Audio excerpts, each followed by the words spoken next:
नमस्कार दोस्तों, sky educare online digital platform में आपका स्वागत है। आज हम भारतीय संविधान से संबंधित संविधान निर्माण एवं संविधान सभा से संबंधित टॉपिक है, उस पर चर्चा करेंगे।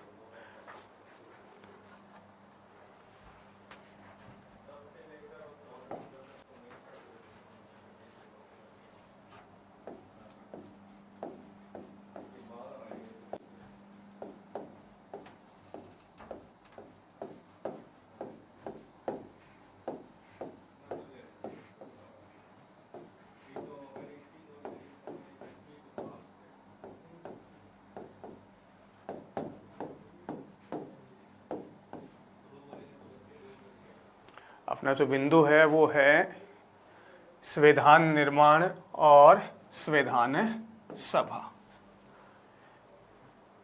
वर्तमान समय में अगर अपन वैश्विक स्तर पर चर्चा करें तो किसी भी देश, राजनीति विज्ञान जहाँ वर्ड आता है वहाँ पर देश के लिए स्टेट शब्द काम में लेते हैं, राज्य शब्द काम में लेते हैं, लेकिन हम यहाँ पर देश की बात करते हैं तो किसी भी देश के शासन को संचालित करने हेतु एक दस्तावेज होता है और उस दस्तावेज को नाम जो दिया जाता है वो नाम दिया जाता है संविधान। ये जो दस्तावेज होता है इसकी प्रकृति लिखित या अलिखित हो सकती है, यानी ये लिखित भी हो सकता है और अलिखित भी हो सकता है। जो लिखित होगा उसको निर्मित भी कहते हैं और जो अलिखित होगा उसको विकसित भी कहते हैं। तो ये लिखित या निर्मित, अलिखित या विकसित हो सकता है। इस दस्तावेज में संबंधित देश के आदर्श, उस देश के मूल्य एवं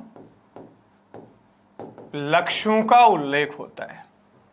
यानी जो कानूनी दस्तावेज है, जो लिखित या अलिखित है, इसमें संबंधित देश के आदर्श हैं, मूल्य हैं, लक्ष्यों का उल्लेख होता है जो नागरिकों, यानी उस देश के नागरिकों एवं सरकार दोनों के लिए क्या होंगे, मान्य होंगे।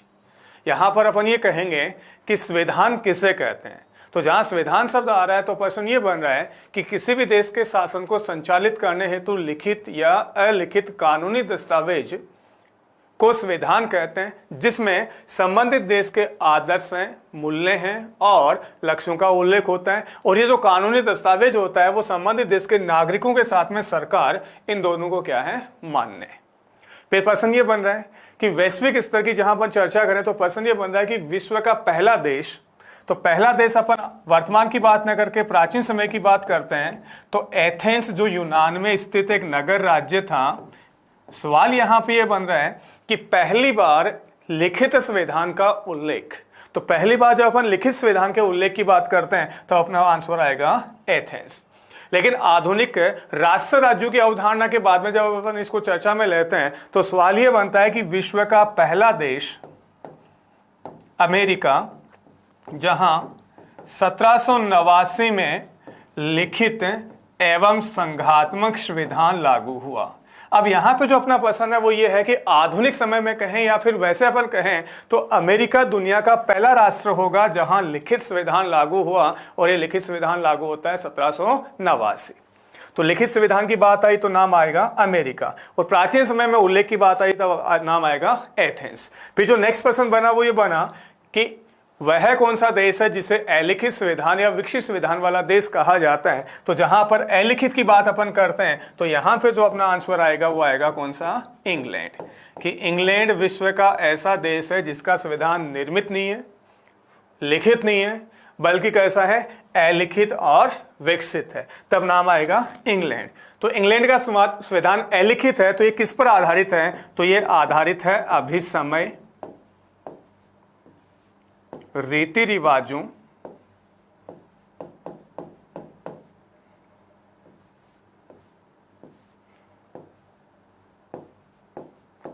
परंपराओं। तो इंग्लैंड का संविधान जो आधारित है वो लिखित न होने की वजह से आधारित है अभिसमय है, रीति रिवाज और परंपराओं। जबकि अपन ये कह लेंगे कि विश्व का जो प्रथम लिखित संविधान है वो है अमेरिका, और उल्लेख की जहां बात आ रही है तब नाम आएगा किसका? इंग्लैंड। फिर प्रश्न ये बना कि अमेरिका, तो अमेरिका को विश्व में संघात्मक शासन एवं अध्यक्षात्मक शासन का जनक कहते हैं। जनक, तो अध्यक्षात्मक शासन का जनक है वो कौन सा है? अमेरिका। जहां अपन इंग्लैंड की बात करते हैं तो इंग्लैंड के लिए आता है कि संसदात्मक शासन का जनक। तो संसदात्मक शासन का जो जनक है वो कौन सा है? इंग्लैंड। और जब अपन स्विट्जरलैंड की बात करें, और स्विट्जरलैंड के लिए आता है गणतंत्रीय लोकतंत्र। तो गणतंत्रीय लोकतंत्र जो शासन व्यवस्था है उसके लिए जो प्रश्न आएगा वो आएगा स्विट्जरलैंड। और इनमें से विशेष रूप से जब अपन कहते हैं कि अध्यक्षात्मक शासन व्यवस्था का जनक किस देश को माना जाएगा? अमेरिका।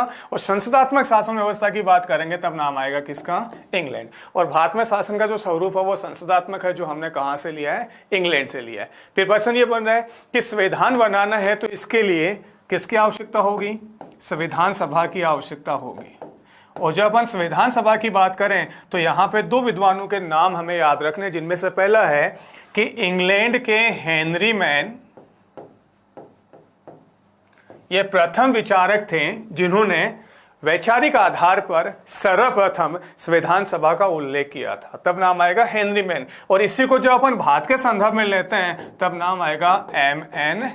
रॉय। मानवेंद्र नाथ रॉय पहले भारतीय थे जिन्होंने भारत के संदर्भ में संविधान निर्माण हेतु संविधान सभा के गठन का उल्लेख किया था। और जब अपन इसकी बात करते हैं तो एक साम्यवादी नेता थे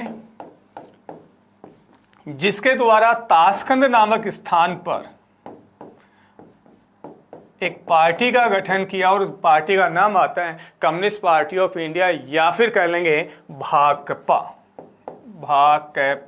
भारतीय कम्युनिस्ट पार्टी। और यहां पे जो प्रश्न आ रहा है वो आ रहा है कि संविधान सभा के गठन का उल्लेख पहली बार भारत में किया, तो नाम आएगा M.N. रॉय। अगला जो सवाल बन रहा है, अगला जो प्रश्न अपना बन रहा है वो बन रहा है कि भारत में जो संविधान निर्माण है उसके जो प्रसंग हैं या फिर जो प्रयास हैं, और इन्हीं में से सबसे पहला जो आ रहा है वो आ रहा है 1895। और 1895 में एक विधेयक रखा गया था, और विधेयक का नाम आता है स्वराज्य विधेयक। और ये स्वराज्य विधेयक रखा था बाल गंगाधर तिलक। जब तिलक की बात अपन करते हैं तो तिलक के बारे में बहुत सारे प्रश्न बनते हैं कि उग्रवादी नेता था, भारत में अशांति का जनक था, इन्हें भारत का बेताज बादशाह कहते हैं, भारत के प्रथम राजनीतिक कैदी का नाम लिया जाता है, साथ में मराठा व केसरी इनके समाचार पत्र होते हैं, the Arctic home in the Vedas इनकी पुस्तक होती है, गीता रहस्य इनकी पुस्तक होती है। और इनके बारे में जो सवाल बनता है कि उग्रवादियों में से बाल, पाल और लाल, उनमें से एकमात्र लाला लाजपत राय ऐसे नेता थे, उग्रवादी नेता थे, जो कांग्रेस के किसी विशेष अधिवेशन की क्या की थी? अध्यक्षता की थी। तो जहां अपन तिलक की बात करते हैं तो तिलक वह था जिसने 1895 में इस विधेयक में पहली बार मांग की, और मांग ये की कि भारत का संविधान बनाया जाए। तो यहाँ पे जो सवाल बन रहा है वो यही बन रहा है कि वह कौन सा भारतीय था जिन्होंने पहली बार संविधान निर्माण की मांग की, और संविधान निर्माण की मांग की तो नाम आएगा बाल गंगाधर तिलक। तिलक के पश्चात अपन आगे बढ़ाएं तो 1922 में एक समाचार पत्र की बात हो जाती है, और समाचार पत्र का नाम आता है हरिजन। इस हरिजन नामक समाचार पत्र में पहली बार महात्मा गांधी ने अंग्रेजों के समक्ष एक मांग रखी, और मांग ये रखी कि भारतीयों द्वारा भारत का संविधान बनाया जाए, भारतीयों द्वारा। और यहां पे प्रश्न जो बन रहा है कि वह कौन सा भारतीय था जिन्होंने पहली बार ये उल्लेख किया, ये मांग रखी कि भारत का संविधान भारतीयों द्वारा बनाया जाएगा। तो भारतीयों द्वारा बनाया जाएगा तो अपन बात करेंगे महात्मा गांधी, और ऐसी मांग रखी गई थी 1922 और समाचार पत्र का नाम आ जाता है हरिजन। 1928 की बात करें तो 1928 में एक रिपोर्ट प्रस्तुत हो जाती है और इस रिपोर्ट को कहा जाता है नेहरू रिपोर्ट। 1928 की नेहरू रिपोर्ट, और इस नेहरू रिपोर्ट के लिए पहला तो सवाल यह बन जाता है कि इसका संबंध किससे है, तो इसका संबंध है संविधान निर्माण के प्रस्ताव या संविधान निर्माण के मसौदा, या फिर अपन कह लेंगे कि प्रारूप से। तो संविधान निर्माण के मसौदा कहें, प्रारूप कहें या फिर प्रस्ताव कहें, से संबंधित एक रिपोर्ट आती है जिसका नाम आएगा नेहरू रिपोर्ट। इससे संबंधित दूसरा प्रश्न ये बनता है कि नेहरू रिपोर्ट को भारत का प्रथम संविधान कहते हैं। क्या कहा जाता है इसको? प्रथम संविधान। कि किस रिपोर्ट या प्रस्ताव या मसौदे को भारत का प्रथम संविधान कहते हैं, तो नाम आएगा नेहरू रिपोर्ट 1928।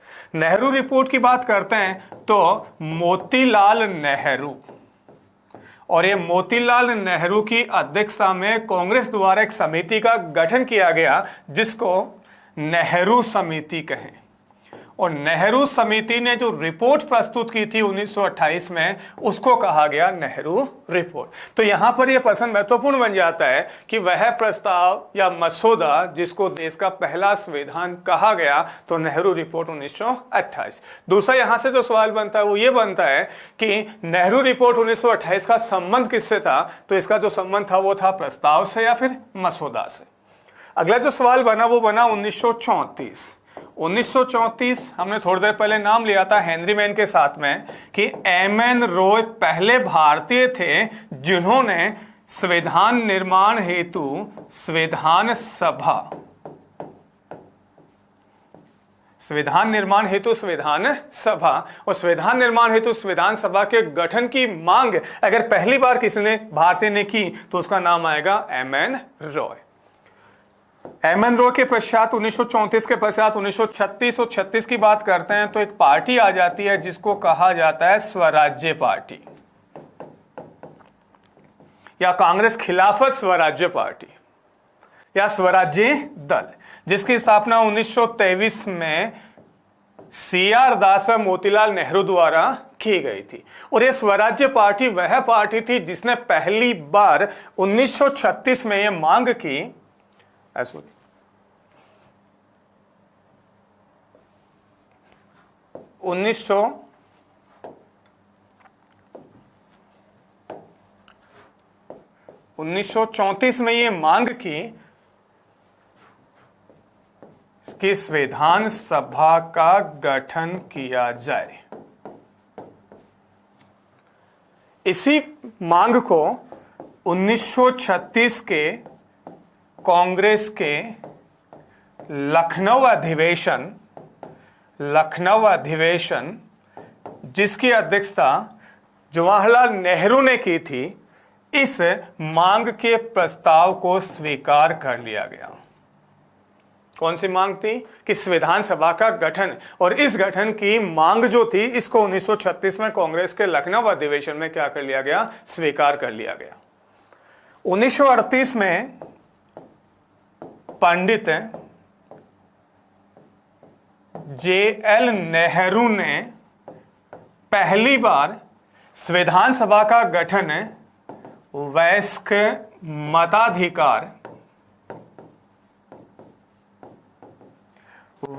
मताधिकार के आधार पर संविधान सभा के गठन की मांग की। और यहां पर भी यह प्रश्न महत्वपूर्ण बन जाता है कि वह भारतीय कौन थे जिन्होंने उस समय यह मांग की कि संविधान सभा का गठन वयस्क मताधिकार के आधार पर किया जाए। तो जब अपन वयस्क मताधिकार की बात करेंगे तो नाम आएगा जवाहरलाल नेहरू।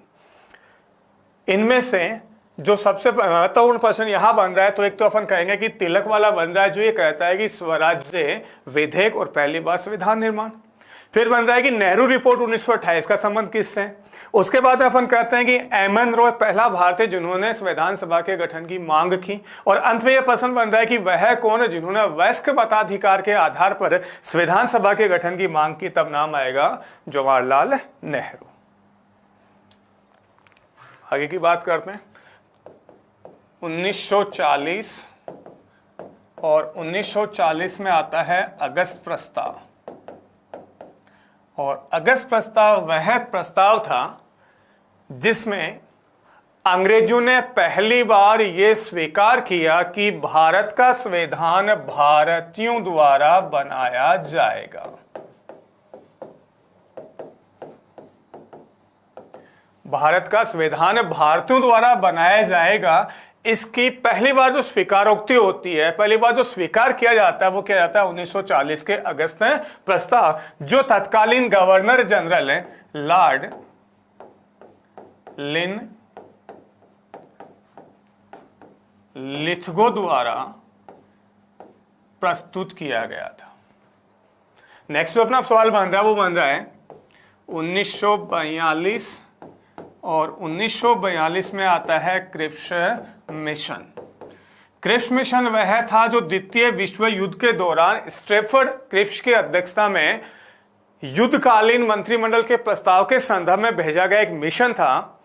इस मिशन में यह उल्लेखित हुआ कि संविधान तो बनाया जाएगा, लेकिन संविधान कब बनाया जाएगा? युद्ध समाप्ति पर।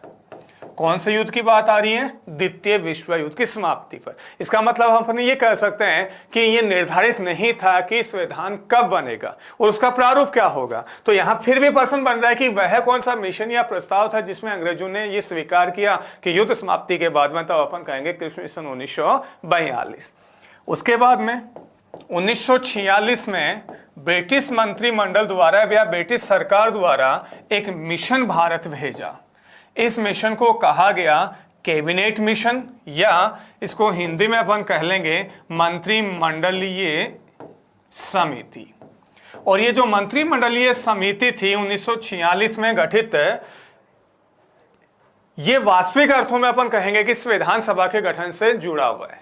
और किस रूप में? मंत्रिमंडलीय समिति या कैबिनेट मिशन वह था जिसकी स्थापना या जिसका गठन 1946 में तत्कालीन ब्रिटिश प्रधानमंत्री क्लेमेंट एटली। एक तो सवाल ये बन रहा है कि 1946 कहें 1947 कहें कि ब्रिटिश प्रधानमंत्री कौन था, तो ब्रिटिश प्रधानमंत्री थे क्लेमेंट एटली। और इस क्लेमेंट एटली का संबंध जिस दल से था वह दल था मजदूर दल, या हम ये भी कह सकते हैं कि लेबर पार्टी। तो मजदूर दल की सरकार थी, लेबर पार्टी की सरकार थी, प्रधानमंत्री क्लेमेंट एटली था। और क्लेमेंट एटली ने 1946 में अपने मंत्रिमंडल के 3 सदस्यों को मिलाकर, जिसमें से एक का नाम आता है पैथिक लॉरेंस। Pethick Lawrence. और ये पैथिक लॉरेंस इस मिशन के क्या थे? अध्यक्ष थे। और वैसे अपन कह लेंगे कि ब्रिटिश मंत्रिमंडल में मंत्री थे जिसको कहा गया भारत मंत्री। तो भारत मंत्री कौन? Pethick Lawrence. फिर दूसरा नाम आता है, वो आता है स्ट्रैफर्ड क्रिप्स।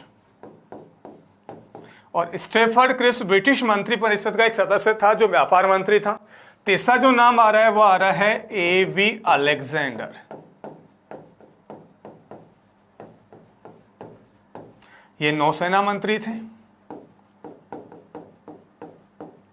नौसेना मंत्री, व्यापार मंत्री, और ये जो था वो था भारत मंत्री। इन तीनों को मिलाकर एक मिशन का गठन किया गया जिसको कहा गया कैबिनेट मिशन या मंत्रिमंडलीय समिति। यह मार्च 1946 में भारत आता है। मार्च 46 में भारत पहुंचा और 16 मई 1946 को इन्होंने अपनी रिपोर्ट, अपने सुझाव प्रस्तुत किए। कौन से मिशन की बात आती है? Cabinet mission. इनमें से जो सबसे महत्वपूर्ण यहाँ पर बिंदु बन रहा है वो बिंदु यही बन रहा है कैबिनेट मिशन 1946। इसमें से पहला सवाल बन रहा है कि इस समय ब्रिटिश प्रधानमंत्री कौन थे, तो नाम आएगा क्लेमेंट एटली। कितने सदस्यों की बात हो रही है? तो यहाँ 3 सदस्य हैं, जिनमें से पैट्रिक लॉरेंस, स्टेफर्ड फ्रिक्स और एवी अलेक्जेंडर। यहाँ पसंद आता है कि निम्नलिखित में से कौन सा नहीं है, तो इन 4 के अलावा जो भी यहाँ पे ऑप्शन में आएगा वो सदस्य नहीं होगा। या फिर जब अपन गठन की बात करते हैं तो नाम आएगा किसका? क्लेमेंट एटली का। आगे बात करते हैं तो प्रश्न ये बनता है कि कैबिनेट मिशन,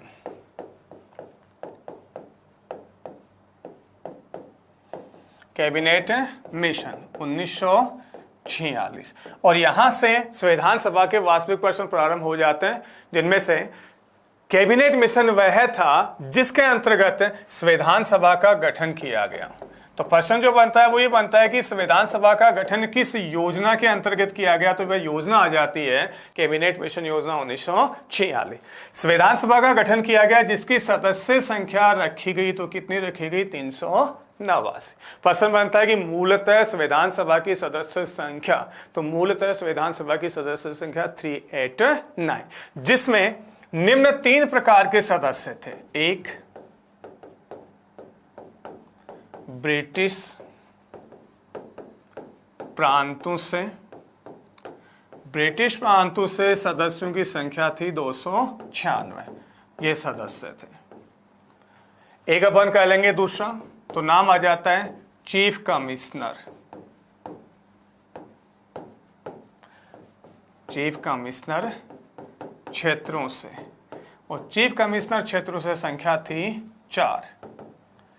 तीसरा जो आएगा वो आ जाएगा इसमें देसी रियासतों,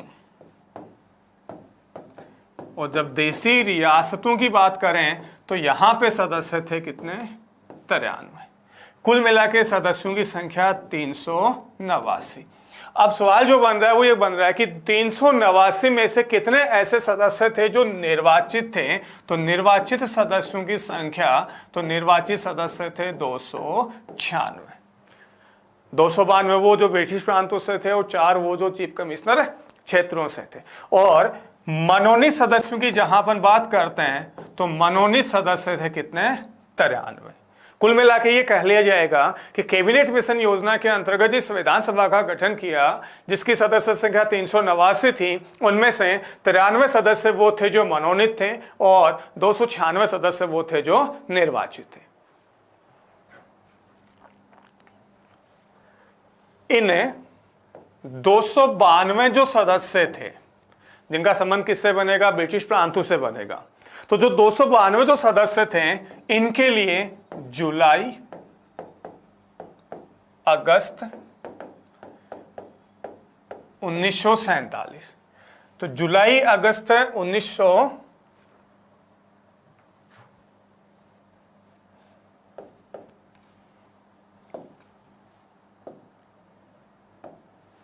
1947,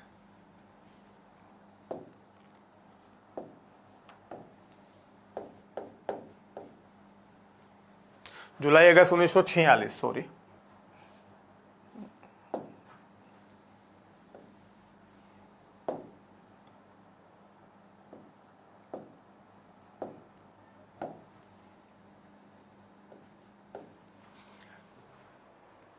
जुलाई अगस्त 1946 को दलीय आधार पर,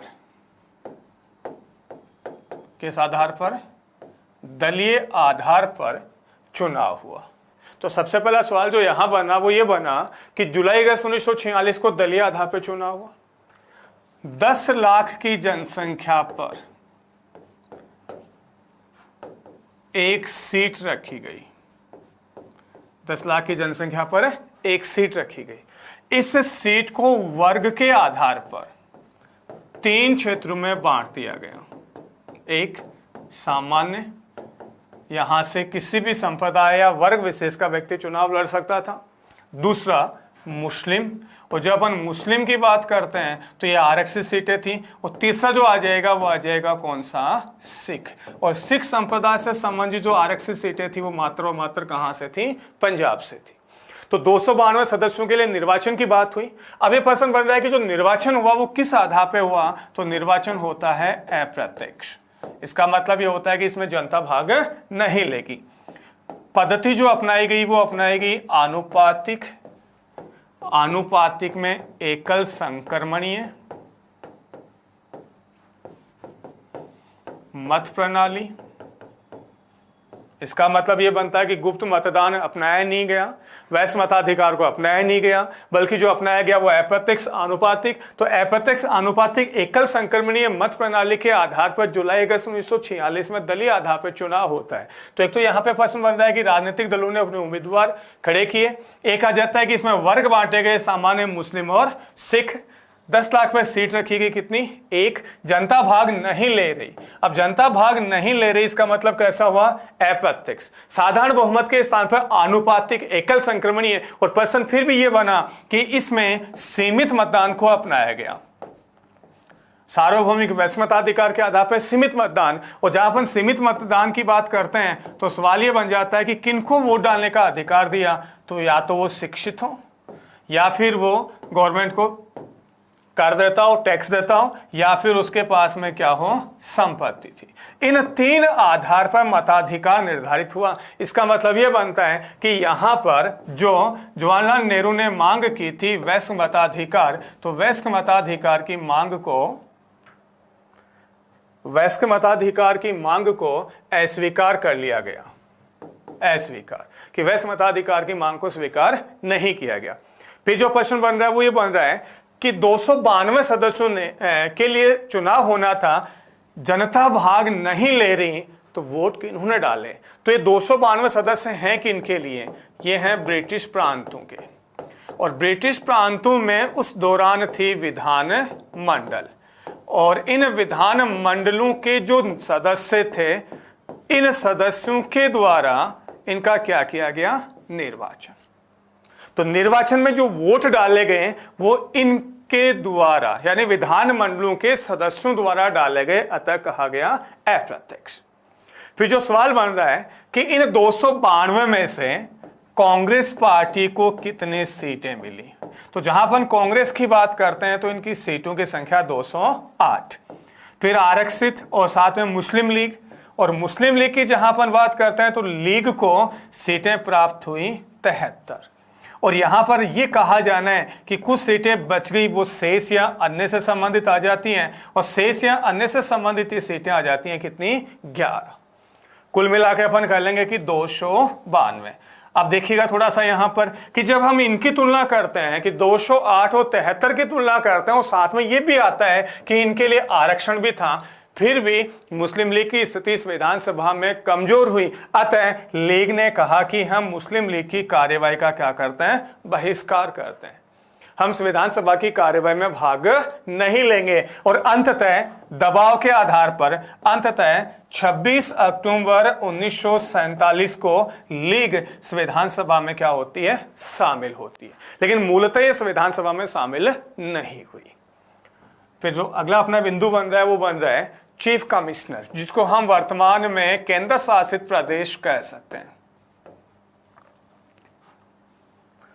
वर्तमान में इसको केंद्र शासित प्रदेश कहा जा सकता है। चीफ कमिश्नर क्षेत्र। और जब चीफ कमिश्नर क्षेत्रों की बात करते हैं तो ये आते हैं कितने, 4। अब एक तो प्रश्न ये बन रहा है कि ये चीफ कमिश्नर क्षेत्र हैं तो हैं कौन से। तो चीफ कमिश्नर क्षेत्र में सबसे पहला नाम आ जाता है अजमेर मेरवाड़ा। अजमेर मेरवाड़ा जो राजस्थान में स्थित है। दूसरा जो नाम आ जाता है वो आ जाता है दिल्ली, जो वर्तमान में देश की राजधानी है। तीसरा जो नाम आता है वो आता है कुर्ग, और ये कुर्ग वर्तमान में कह लेंगे तो कर्नाटक राज्य में अवस्थित है। और चौथा जो नाम आएगा वो आएगा बलूचिस्तान। बलूचिस्तान, और इसकी वर्तमान में जो अवस्थिति है वो कहाँ है, पाकिस्तान में। ये 4 चीफ कमिश्नर क्षेत्र थे। और इन 4 चीफ कमिश्नर क्षेत्रों की बात करें तो ये चारों के चारों निर्वाचित सदस्य थे। पहले तो ये सवाल बनता है। दूसरा ये बनता है कि इन चारों में से 3 सीटें, ये वाले 3 सीटें ये जो 3 सीटें थी ये किसके हिस्से में गई? कांग्रेस।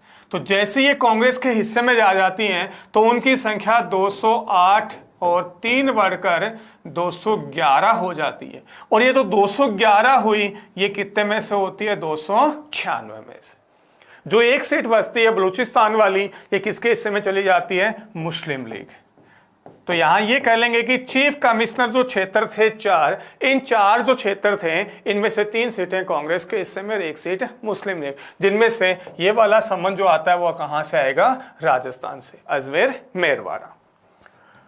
अगला जो बिंदु इसमें बन रहा है वो ये बन रहा है कि 93 सदस्य हैं और ये 93 सदस्य जिससे संबंधित थे, तो यहां ये कहा जाता है इनकी प्रकृति कैसी थी? मनोनीत। इनका संबंध जो बनेगा वो संबंध बनेगा रियासतों से, अर्थात ये देशी रियासतों से संबंधित थे। अब सवाल ये बन रहा है कि ये निर्वाचित नहीं थे बल्कि इनका क्या हुआ था? मनोनयन हुआ था। तो मनोनयन किनके द्वारा किया गया? तो मनोनयन किया गया रियासतों के राजाओं या फिर अपन ये कह लेंगे शासकों द्वारा, कि जो शासक थे, जो राजा थे, उनके द्वारा इन 93 सदस्यों का मनोनयन किया गया। फिर जो प्रश्न बना वो ये बना कि मनोनयन राजाओं ने किया तो विधि कौन से काम में ली? क्योंकि ये प्रश्न बहुत बार पूछा जाता है। तो विधि काम में ली परामर्श, इसी को कहा जाता है विचार विमर्श या फिर कार्य मंत्रणा। यहां ये कह लेंगे कि राजनीतिक दलों से विचार विमर्श किया, कार्य मंत्रणा की या फिर परामर्श, ज्यादातर ये वर्ड आता है परामर्श। इसके आधार पर इन 93 सदस्यों का क्या किया गया? मनोनयन किया गया। जैसे अपन ये कहते हैं कि मनोनयन हुआ और निर्वाचन हुआ, इसका मतलब विधानसभा वह थी जो 2 तरीके से गठित हुई, निर्वाचित और मनोनयन। और निर्वाचन में अप्रत्यक्ष निर्वाचन को अपनाया गया था, न कि प्रत्यक्ष निर्वाचन को। फिर जो प्रश्न बन रहा है वो ये बन रहा है कि विधानसभा का गठन हो गया, संविधान सभा का निर्वाचन हो गया, जो नेक्स्ट प्रश्न बना तो यहां पर अपन कहते हैं कि 3 जून 1947 एक योजना आती है जिसको कहा जाता है माउंटबेटन। और जो ये माउंटबेटन योजना थी इसको प्रस्तुत किया 3 जून 1947 तत्कालीन गवर्नर जनरल लॉर्ड माउंटबेटन ने। इस योजना के अंतर्गत भारत का विभाजन हुआ। न केवल भारत का विभाजन हुआ बल्कि भारतीय संविधान सभा का भी विभाजन हुआ। और संविधान सभा का विभाजन हुआ ऐसी स्थिति में ये कहा गया कि संविधान सभा की सदस्य संख्या पुनः 324 निर्धारित की। निर्धारित कितने निर्धारित की? 324। तो पुनः 324 निर्धारित की और मूलतः जो संख्या थी वो संख्या थी 389। अब जो ये 389 थे इनमें से 235 प्लस 89,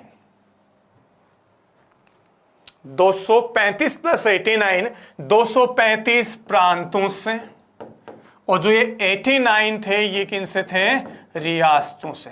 जैसे यहां पर 296 प्लस 93 थे, 296 ब्रिटिश प्रांत में चीफ कमिश्नर और 93 सदस्य रियासतों से। तो यहाँ पे रियासतों से संख्या रखी गई 89 और प्रांतों से संख्या रखी गई 235। और ये जो विषय बना ये बना 3 जून 1947। विभाजन के पश्चात अपन ये कहते हैं कि 15 अगस्त 1947 अर्थात ये कहा जाना है कि भारत की स्वतंत्रता के समय संविधान सभा की सदस्य संख्या, तो सदस्य संख्या कितनी रही? 299 रही। यहां निर्धारित नहीं की बल्कि यहां रही। और रही कितनी? 299। इनमें से 229 जो सदस्य थे वो तो थे किनसे? प्रांतों से।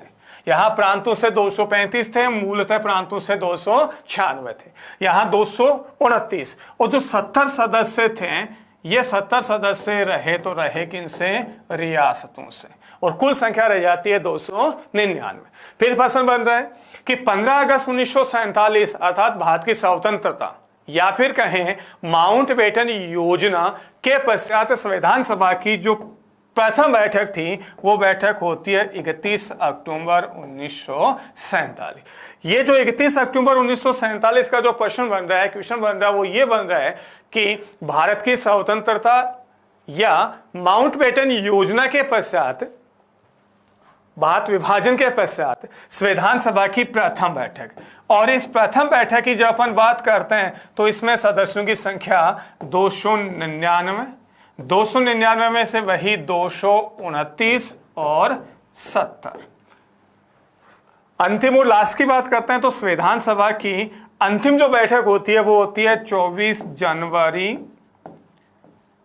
1950 कि 24 जनवरी 1950 को संविधान सभा की अंतिम बैठक हुई, और इस अंतिम बैठक में उपस्थित सदस्यों की संख्या 284 थी, जो कि मूलतः इसकी सदस्य संख्या 389 कैबिनेट मिशन योजना के अंतर्गत। और अंतिम समय में जब इसकी अंतिम बैठक होती है 24 जनवरी 1950 को, तब इसके सदस्यों की संख्या रह जाती है 284। ये कम होने का कारण एक तो ये होता है कि कुछ सदस्य ऐसे थे जिन्होंने संविधान सभा से त्यागपत्र दे दिया, कुछ सदस्य वे थे जिन्होंने का निधन हो गया, और ऐसी स्थिति में यह संख्या कम होती चली गई। अब जो अगला सवाल अपने इससे संबंधित बन रहा है वो बन रहा है कि 9 दिसंबर 1946, बहुत बार यह सवाल बनता है कि 9 दिसंबर 1946 को संविधान सभा की प्रथम बैठक, तो यहां पे जो अपना प्रश्न बना वो यही बना कि संविधान सभा की प्रथम बैठक हुई, तो प्रथम बैठक हुई 9 दिसंबर 1946। न केवल यह प्रथम बैठक बल्कि इसको संविधान सभा का पहला अधिवेशन भी कहते हैं। तो पहला अधिवेशन भी 9 दिसंबर 1946 को हुआ। ये जो अधिवेशन होता है ये संसद भवन के केंद्रीय कक्ष में आयोजित किया गया। तो संसद भवन के केंद्रीय कक्ष में आयोजित किया गया, इसका मतलब ये कह लेंगे कि दिल्ली में आयोजित हुआ। और इस बैठक की अध्यक्षता, तो इस बैठक की अध्यक्षता की थी सच्चिदानंद सिन्हा ने। तो सच्चिदानंद सिन्हा वह था जिन्होंने संविधान सभा की प्रथम बैठक की अध्यक्षता की। यहां पर यह कर लेंगे कि फ्रांस से हमने एक व्यवस्था ली जो ये कहता है कि किसी भी नवगठित विधानसभा या लोकसभा उसकी जो पहली बैठक होती है, इस पहली बैठक की अध्यक्षता सदन का वयोवृद्ध व वरिष्ठतम सदस्य करता है, और वरिष्ठतम व वयोवृद्ध सदस्य करता है। यह व्यवस्था फ्रांस से ली। इसी संदर्भ में ये कह लेंगे कि सच्चिदानंद सिन्हा को संविधान सभा का प्रथम अध्यक्ष बनाया गया, अध्यक्षता की। और इनकी जो अध्यक्षता की प्रकृति थी वो कैसी थी? अस्थायी। ये संविधान सभा के अध्यक्ष तो थे लेकिन स्थायी नहीं थे बल्कि अस्थायी थे, और इसी अस्थायी के संदर्भ में कहा जाता है तो क्या कह लेंगे? Pro tem speaker. तो सवाल ये बन जाता है कि संविधान सभा का अस्थायी अध्यक्ष या फिर प्रोटेम स्पीकर कौन था? तो नाम आ जाएगा सच्चिदानंद सिन्हा। सबसे वयोवृद्ध व्यक्ति को, वरिष्ठतम सदस्य को अस्थायी या प्रोटेम अध्यक्ष नियुक्त किया जाता है, ठीक है ना। वर्तमान में अगर संसद की बात करें तो राष्ट्रपति नियुक्त करेगा, और विधान सभा की बात करें तो राज्यपाल करेगा। ये जो व्यवस्था थी वो कहां से ली गई? फ्रांस से ली गई। नेक्स्ट जो प्रश्न बना कि 11 दिसंबर 1946 को इसकी दूसरी बैठक होती है, और जब दूसरी बैठक हुई तब डॉक्टर राजेंद्र प्रसाद, जो देश के प्रथम राष्ट्रपति भी थे, डॉक्टर राजेंद्र प्रसाद को संविधान सभा का बनाया गया। तो क्या बनाया गया? अध्यक्ष। अब राजेंद्र प्रसाद स्थायी हुए या अस्थायी? अस्थायी कौन थे? सच्चिदानंद सिन्हा। तो इसके स्थायी अध्यक्ष कौन थे? डॉक्टर राजेंद्र प्रसाद, जो 11 दिसंबर 1946 को बनाए गए। उसके बाद में प्रश्न ये बन रहा है कि 13 दिसंबर 1946 को पंडित नेहरू, जवाहरलाल नेहरू, जो उस समय अंतरिम सरकार के प्रधानमंत्री थे, ने एक 8 बिंदु वाला प्रस्ताव रखा, जिसमें कुल मिला के 8 बिंदु थे, और इसको कहा गया उद्देश्य प्रस्ताव, जो 22 जनवरी 1947 को पारित हुआ। यहां से जो सवाल बनता है वो ये बनता है कि 13 दिसंबर 1946 को वह कौन था जिसने संविधान सभा में उद्देश्य प्रस्ताव प्रस्तुत किया? तो नाम आ जाएगा जवाहरलाल नेहरू, जिसमें कुल मिला के बिंदु की जो संख्या थी वो कितनी थी? 8 थी। और ये जो 22 जनवरी 1947 को क्या हो जाता है? संविधान सभा द्वारा क्या कर दिए जाते हैं? पारित कर दिए जाते हैं। यहां पे जो सवाल बन रहा है 9 दिसंबर प्रथम बैठक या फिर प्रथम अधिवेशन। दूसरा जो सवाल बन रहा है अस्थायी अध्यक्ष सच्चिदानंद सिन्हा, स्थायी अध्यक्ष राजेंद्र प्रसाद, उद्देश्य प्रस्ताव जवाहरलाल नेहरू, कब 13 दिसंबर और 22 जनवरी को पारित। यही उद्देश्य प्रस्ताव कालांतर में संविधान की क्या कहलाती हैं? प्रस्तावना, या फिर इनको कह दिया जाता है उद्देशिका। आगे बढ़ते हैं और आगे बढ़ते हैं तो यहां पे एक नाम आ जाता है अपने पास में, और नाम आता है सच्चिदानंद सिन्हा। और सच्चिदानंद सिन्हा के लिए हमने कहा कि यह है, सॉरी,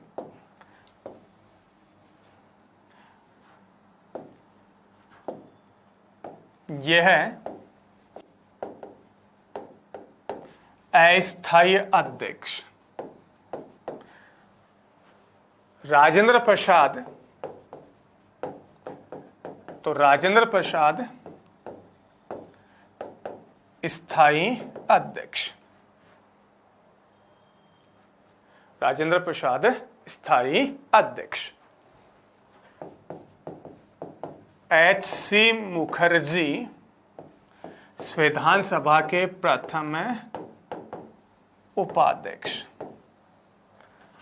तो टी.टी. कृष्णमाचारी और टी.टी. कृष्णमाचारी दूसरे उपाध्यक्ष। और इन चार में से ये जो ऊपर वाले दो सवाल बन रहे हैं, जो ये कहता है कि सच्चिदानंद सिन्हा अस्थायी अध्यक्ष है, राजेंद्र प्रसाद इसके स्थायी अध्यक्ष हैं दोनों प्रश्न के रूप में, और इसके दो उपाध्यक्ष हैं जिनमें से पहला उपाध्यक्ष आता है एच.सी. मुखर्जी और दूसरा उपाध्यक्ष आता है टी.टी. कृष्णमाचारी। फिर जो प्रश्न बना नेक्स्ट वो ये बना कि वह कौन से राजनीतिज्ञ थे जो संविधान सभा के सदस्य नहीं थे। तो एक नाम आ रहा है महात्मा गांधी और दूसरा नाम आ रहा है मोहम्मद अली जिन्ना। ये दोनों ऐसे राजनेता थे जो संविधान सभा के सदस्य नहीं थे। महात्मा गांधी भी नहीं था और मोहम्मद अली जिन्ना भी नहीं था। फिर प्रश्न बनता है कि ये जो अस्थायी अध्यक्ष थे इसके संबंध में प्रश्न बना, तो व्यवस्था कहां से ली गई? फ्रांस से, कि वयोवृद्ध को लिया गया, तो नाम आ रहा है फ्रांस से। फिर जो प्रश्न बन रहा है इसमें अंतिम रूप से वो ये प्रश्न बन रहा है कि इसका प्रथम जो वक्ता था वो वक्ता था एस. राधाकृष्णन, और एस. राधाकृष्णन के बारे में हम जानते हैं कि स्वतंत्र भारत